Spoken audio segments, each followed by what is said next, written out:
At the outset of Mickey Getting Sport, horror film is a warning. This film contains flashing lights and Herculaneum images, and it must be given credit for making good on its word.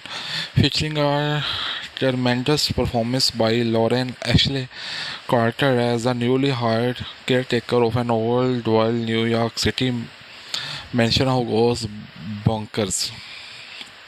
But she never saw the shining. Darling is a stylish audience effort that, while it may be a bit too effort for general horror fans, singles its director as a talent to watch. The film is being showcased in the Film Society of Lincoln Center Scary Movies series, and it's a schedule for a theatrical release with via Screen Media Films early next year. The bottom line, Lauren Ashe character delivers a revolving turn in this stylish but directive horror film. Actually, the film's most obvious influence is not the Stephen King novels Stanley Kubrick film, but rather Roman Polanski's with more than a touch of the Tantan throw in for good measure.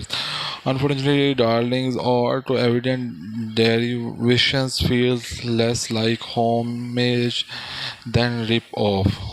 But as rip-offs go, it is a well-done, memorable one.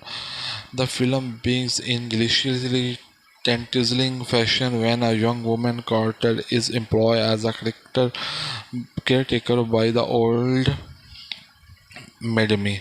Seen Young always fun to see how closely mentions that the last person who took the job jumped off the building's balcony of their death. Darling, as her employer calls her, is then left alone with for too much time on her hands as she wants through the lavishly appointed invoice and begins to crumble mentally. She becomes even more unhinging when she comes upon a room with a locked door that she cannot open. Eventually, she decides to take a break from the apartment convinced and stop by a local bar where she meets a man, Barry Mormont, who